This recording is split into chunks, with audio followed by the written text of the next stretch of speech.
Hello, my name is Austin Blunt, and this is my video presentation of my textual criticism essay for a New Testament textual criticism class at Liberty University with Dr. Benjamin Laird. And today, going to be discussing the textual variants of the ending of the Gospel of Mark. So the Gospel of Mark is one of the earliest writings of the New Testament. Some would even argue that it's the earliest of the four canonical Gospels that we find in the New Testament. And Mark states his purpose at the very beginning of his gospel. This is the gospel of Jesus Christ, the Son of God. Throughout his gospel, Mark traces this theme of Jesus as the Son of God in it. The climax is the death, burial, and resurrection of Jesus.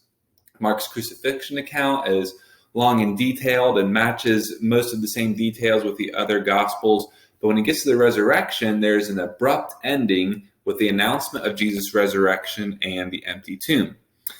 Now, later scribes and textual critics and scholars today debate on, was this abrupt ending the original ending, or there's some other textual variants we're going to look at, or even if it was the original ending, was this intentional or unintentional? So there's a lot of discussion and debate surrounding the exact ending, because one of the endings that has a lot of support is so abrupt after verse 8. So some of these other textual variants that we're going to discuss, they smoothed out the rough edges, they tied up some loose ends, and they brought this abrupt ending into more harmony with the other gospel accounts.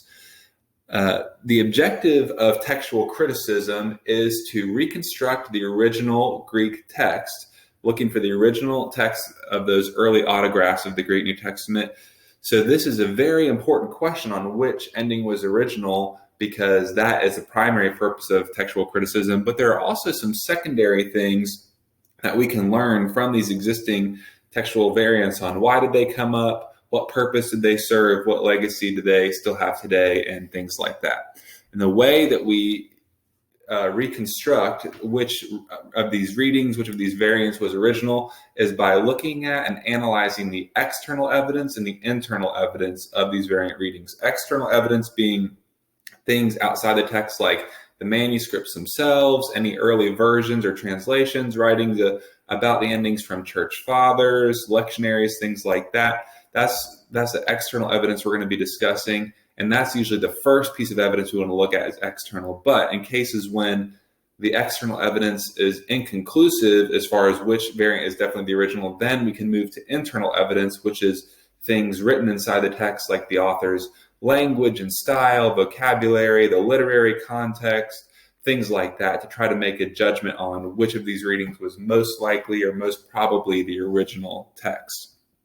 Okay, so let's look at what these four main variants are. So with the ending of Mark, there's more than this, but they can really be grouped or categorized into four main variant endings of his gospel. So the first one, it just ends right at Mark 16:8, just like we talked about. And the image there is of the women who first appeared at the empty tomb and had an encounter with an angel, or in Mark's gospel is called a young man. And they leave, the way it's written is that they have fear and astonishment, and they leave the tomb afraid. And then it's an abrupt ending like that.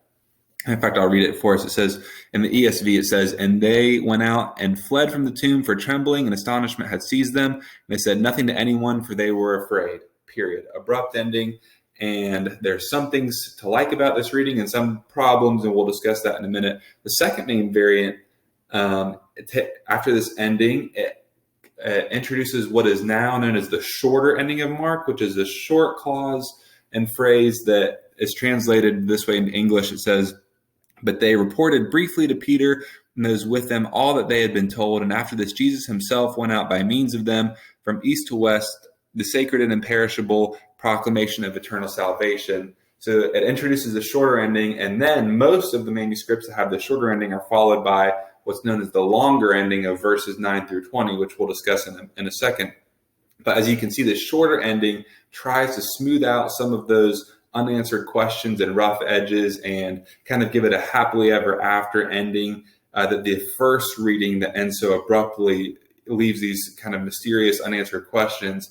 And the shorter reading attempts to smooth that out a little bit. And then this applies with the longer ending, which we will introduce now as the third main variant. So this is known as the longer ending of Mark, or really it's including verses 9 through 20, still found in many translations, especially English translations today. So verses 9 through 20, and in these verses, we see some details of the resurrection after the resurrection of Jesus that especially mirror the other gospels. So first, there's an appearance of Jesus to Mary Magdalene and her encounter there, an appearance with two disciples, which many equate to Luke's story of the disciples on the road to Emmaus. And then finally, the Great Commission with the disciples in Galilee, just like Matthew's gospel. And so the good news is that with this textual variant, especially if it wasn't original, there is no change of major doctrines, even on a doctrine so major and important as the resurrection.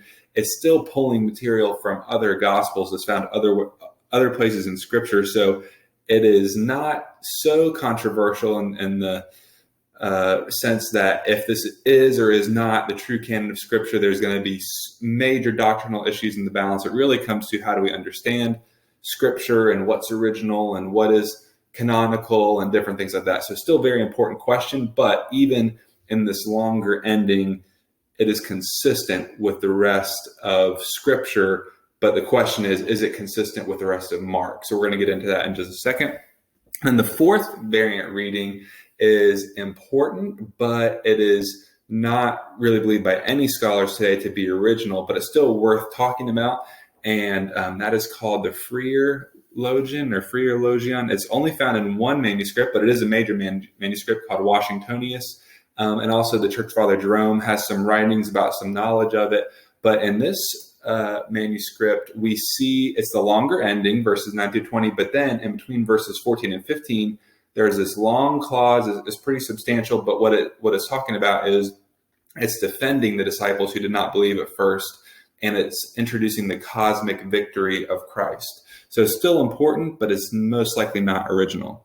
Okay, so some important internal and external evidence for each of the variants quickly. So the first variant, admitting verse 9 through 20, the external evidence of this one is very good. It's in two major Greek manuscripts, Sinaiticus and Vaticanus, two manuscripts that are usually receive pretty deferential treatment from scholars, so they're very trustworthy, and they're early manuscripts, 3rd or 4th century.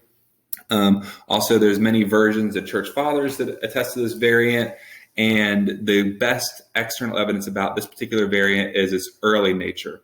Internal evidence is also very, very strong for this one because almost by default, because it ends at verse 8, there's no new vocabulary introduced to Mark, so it's consistent with his style and grammar and everything. Probably the biggest internal evidence challenge with this one is that it is so abrupt. It almost, could that have been his original intent? So all that to say, the internal evidence does point to this first variant is most likely being the original, and there's a lot of scholarly consensus about that today. But then among scholars who agree it's original, the question is, was that intentional? And Mark's trying to force the reader to respond to the news of the resurrection, or was it unintentional? And Mark's original ending maybe got lost, or maybe he was not able to finish it because he died or some other reason. So there's still some discussion, but most scholars agree because of the internal evidence, especially, that this first variant is the original. The second main variant, the external evidence, there's 4 Greek manuscripts from about the 7th to 9th century that do include this shorter ending plus the longer ending. A few versions as well, especially the Old Latin K version, which is the only one that has just the shorter ending without the longer ending. So there's some external evidence, but not really strong enough to keep it in the discussion. And then the internal evidence, which we'll talk about with the third variant, but it does introduce some new vocabulary and style and language. And so it becomes pretty clear pretty quickly that this was not an original. But also there's an internal evidence principle called the genetic principle, which states that the variant that most likely explains the others is the original. So it seems hard to imagine why a scribe would have the shorter and longer ending and then and then move to the abrupt ending. But it does seem likely that a scholar had an abrupt ending would want to smooth that out with a shorter and longer ending. So the genetic principle rules out the second, variant, but that also in an indirect way adds all of the second reading's external evidence to the first variant. So that only strengthens the case for that first variant. The third major variant is also very important and influential. So the external evidence has the majority text and the Byzantine text behind it. So, and even other manuscripts as well. So it has a quantity-wise a very large witness to this reading. Even is geographically diverse, which is not always the case with majority or Byzantine text.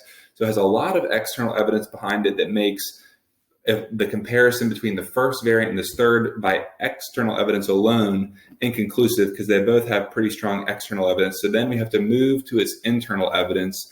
And in this third reading, the internal evidence is when it starts to tip in the direction of the first reading. So the internal evidence of this third reading, we see that there's lots of new words that have never been in Mark before introduced, so new vocabulary, and the style and grammar of it is different from the rest of Mark. And even when it comes to style, so Mark usually writes with action and is very direct and with discourse.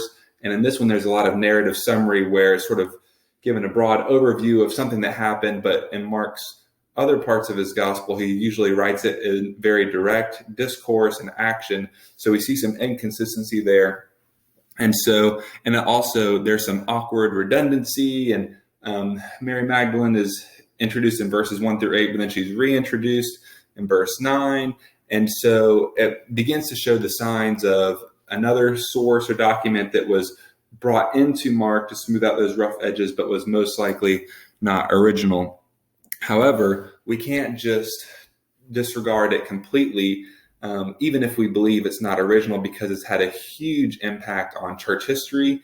It had a large witness of manuscripts of Byzantine majority text. Also, it was part of the Textus Receptus, which led it be part of the Authorized Version or King James Version, and it was included in many influential translations and English translations and the Protestant Reformation and all throughout church history. So even though it's pretty clear today that was not original, we can't just completely ignore it because it's had a huge impact in church history. So then now the question is, well, what do we do with that? How do we handle that? The fourth variant we mentioned earlier, it only has the one manuscript, even though it's a good manuscript and Jerome's writing. And then the internal evidence makes it very clear it's not original. It introduces all sorts of new vocabulary and themes, which are clearly not Markan, but they are interesting. And we can learn some other things about what was going on in church history at the time. This manuscript was written probably the 4th or 5th century, as far as defending the disciples' disbelief and writing about the cosmic victory of Christ. So certainly not original, but it is interesting for some secondary reasons. So in conclusion, looking at all of the evidence, the external and internal evidence, we can clearly and definitively say, looking at the evidence, especially internal, that the first variant reading that ends at Mark 16:8 and omits verses 9 through 20 is the original ending. So concerning the primary purpose of textual criticism, the first variant ending at Mark 16:8 is the original, period, end of sentence.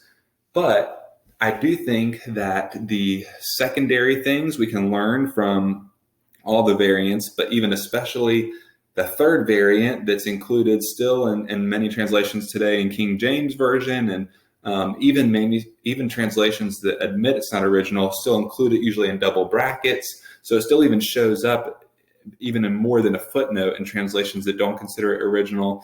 So it introduces all kinds of questions about, well, how do we decide what is considered the canon of Scripture if a later church council went with this reading, but now today through textual criticism, we know that's not the original reading. We know today it's not original, but the council in a 4th or 5th or 6th century that decided this is canonical Scripture was using that particular reading. So that's a puzzle and a good topic for debate of textual criticism today.